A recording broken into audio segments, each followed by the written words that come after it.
My grandson, who was living in the basement, called me from the basement, and I was sleeping. He said, "Grandma, I need you to come here." And he was in his bed, and the water was up to the frame. And I just gasped because I had never seen anything like that before. So I got him some boots to get out the basement and come up. So then that was my first experience, and it was like devastating. After that, what happened? Every other year you would have something happen, but the worst ones are once you clean your basement up, 2 days later it happens again.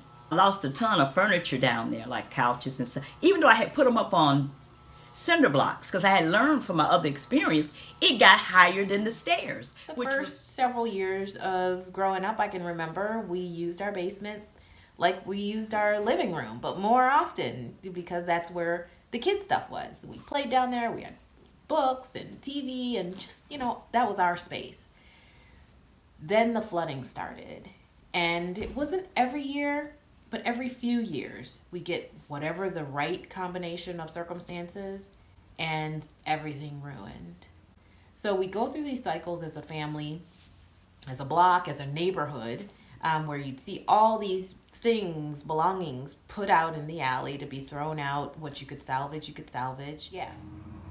Bad. Bad. But we got really good at cleaning up. One of the first forums at a church in Chicago, and it was so informative. The people came out, they had their flood stories, and I didn't get up there and give my flood story, but I did share some pictures that I had taken. And so ever since that time, my interest has been piqued. You work with what you have. If you got a group of dedicated people, work with them. Now, as far as our group for Chatham, it started out larger than it was, but we got a group of 4 people that stood with it, and we share our information. We got together to try and understand more broadly, well, how big is the problem? Is this really kind of isolated to a few blocks?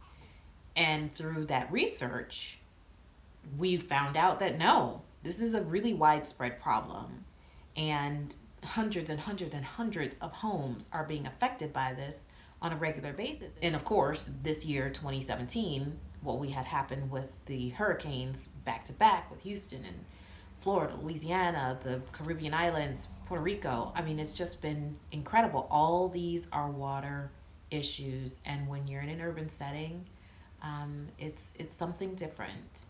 And most of us don't know what to do. We don't know how to handle it. So we better get on the stick